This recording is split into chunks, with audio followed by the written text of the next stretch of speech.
The Arkansas Razorbacks are big underdogs this weekend at home against the Alabama Crimson Tide. This Alabama Crimson Tide team this year has shown some signs of weakness, and they may be more vulnerable than they have been in past seasons. And on the other side, Sam Pittman completely changing the culture for Arkansas, turning this team into a powerhouse. And this is a big game for both these teams' program. Of course, Alabama and Nick Saban is not going to sleep on the Arkansas Razorbacks. They've proved this year and last year that they are a force to be reckoned with in the SEC, and they're on the come up. But with all that being said, Drew, kicking it to you, we're both big fans of this Arkansas team and what Sam Pittman's done. We made a video talking about how we thought they were going to be a 10-win team this season. What was the main thing you saw in the Texas A&M game that you think led to their collapse, in my opinion? Yeah, I mean, I really think Arkansas didn't play a bad game. Texas A&M is still a very talented team. I know we talk about Jimbo Fisher and how Texas A&M isn't where they need to be and all that, but they're still a really good, talented football team. And I feel like Arkansas, played the better game overall, but everyone who watched that game knows that KJ Jefferson had that play where he tried to jump in the end zone 3 yards out and the ball came out. Texas A&M ran it back for a touchdown, and that was it. That was the main difference in why Arkansas lost that game. It had nothing to do with Arkansas struggling on defense. I think their defense played okay, especially their passing defense, which is known to be pretty vulnerable for most of the season. Some might even say the worst in the Power Five. I think they held their own. And on offense, I mean, Texas A&M has a great defense. I mean, there's no denying that. I knew they were going to slow down Arkansas. I knew Arkansas wasn't going to be putting up 30 and 40 points in this game. But, I mean, Arkansas still had some success running the ball. They had some success passing the ball. And I think they're going to do even more this week against Alabama, who I don't think Alabama has as good of a defense as Texas A&M. They have a lot of great players. Alabama still has a really good defense, obviously a very talented offense that might take advantage of the Arkansas defense a little bit more.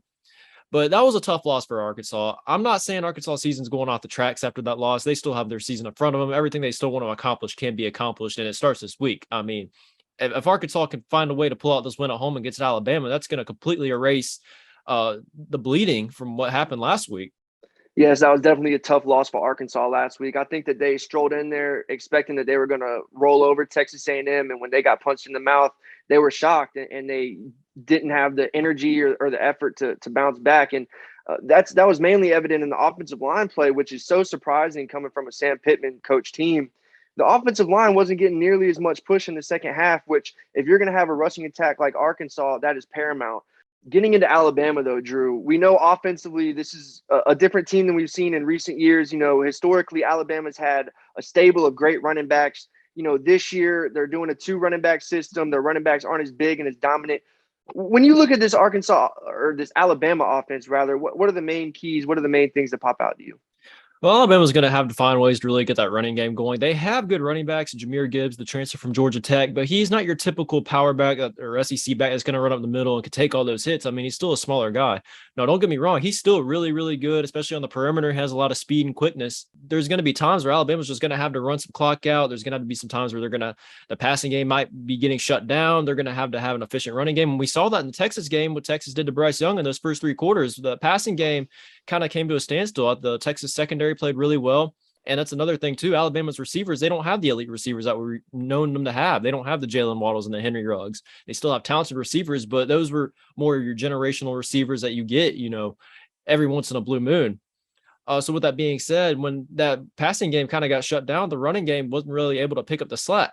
And that's something that Arkansas is going to have to take from Texas as a way to, first of all, they got to shut down that passing game. I think you're going to have to force Alabama to beat you by running the ball. And Alabama has a big track record, especially on these road games, of not being able to have an efficient offense. That passing game will seem to stall out. I don't know. I wouldn't say it's a crowd thing, but for whatever reason, every time Alabama goes onto the road, they just cannot get that offense going. And Arkansas, that's a dangerous team to have that happen against. Arkansas's offense is better than Texas or Auburn or whoever Alabama struggled with in the past. Arkansas could put up some points, even on this Alabama defense. They did it last year. Arkansas put up 35 points, and that game came down to an onside kick at the end of the game at Alabama. And the spread for this game, 16.5. So, I mean, Alabama is going to really have to avoid one of those slumps that they have on the road because they are very vulnerable in this game. And I really do think Arkansas can win this game regardless of what happened last week. That's a great point about Texas's defense and how they were able to stifle that Alabama passing game and Bryce Young especially, who we know, of course, he won the Heisman last year. But as far as this season goes, he hasn't looked his Heisman form. And one of the main reasons is quarterback pressures. We saw in the Texas game, like you were saying, the defensive coordinator was sending pressure through the A-gaps with the linebackers. And if we're talking about Arkansas's defense, they got one of the best linebacker cores in college football, and it's enabled their D-line to play even better and above their talent level, in my opinion. So that defensive coordinator for Arkansas is going to look back at that Texas game and see how was this Texas defensive coordinator sending pressure up the middle with their linebackers. And Arkansas is going to be doing a lot of that. How is Alabama's offensive coordinator and O-line coach going to adapt to that? Because we've seen the interior of this Alabama offensive line is not what they've looked like in the past. You know, at the intro, I said this Alabama team has a lot of holes in their armor that normally from these Alabama teams in the past we would not have seen. So if I'm a defensive coordinator, that's the main thing I'm looking for is how can I attack the middle of this defense with blitzes? Because you're going to have to double Alabama's best receiver. I can't think of his name right now. It's slipping me. But the Arkansas corners, they're not good enough technically. And number 17, God bless him, he plays hard. If he makes a mistake, he comes back the next play and he puts it behind him. But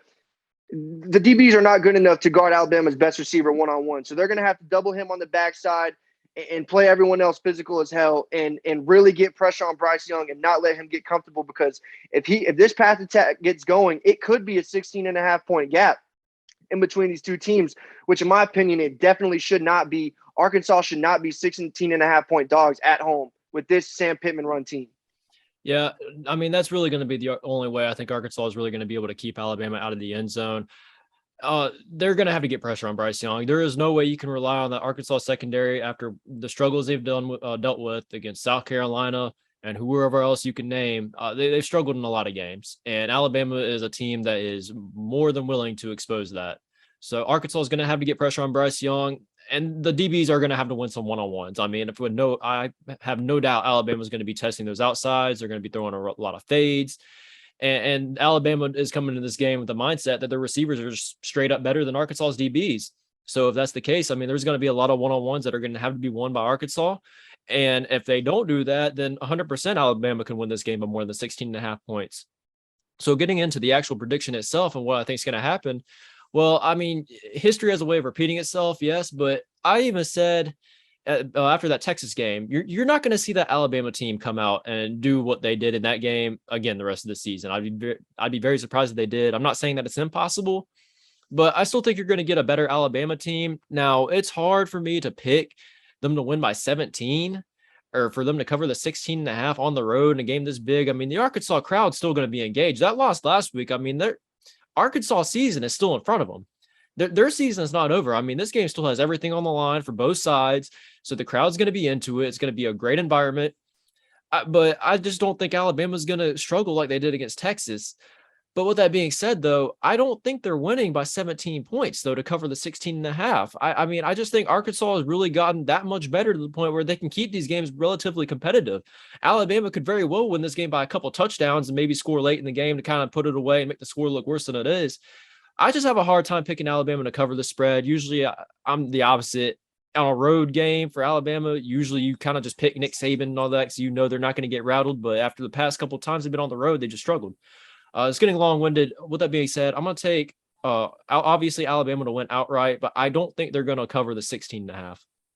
Getting into my prediction, we know Bill O'Brien is the play caller for Alabama, and Alabama fans a lot recently. I've been giving him a lot of slack for constantly throwing bubbles and screens and key twos and all that. And I think if Alabama can do that and have success getting their receivers and playmakers in open space against Arkansas's DBs, that can be a major point of attack for Alabama's offense.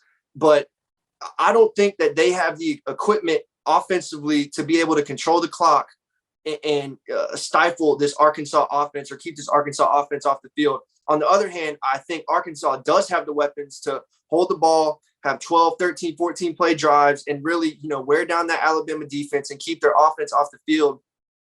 I think this game has upset written all over it. Arkansas, they got popped in the mouth last week, and they realized we're a better team. We shouldn't have lost that game.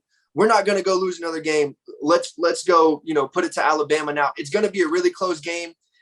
I'm just leaning towards Arkansas, like I said, because I think they're going to be able to eat the clock. I think KJ Jefferson's going to have a big game. We saw, if you watch the Florida-Tennessee game, Florida is nowhere near on the talent level as Tennessee, and what they were able to do and keep Tennessee's offense off the field. Now, Tennessee's offense still had success, but they were able to make it a really, really close game when the talent discrepancy was a little bit further than you would expect.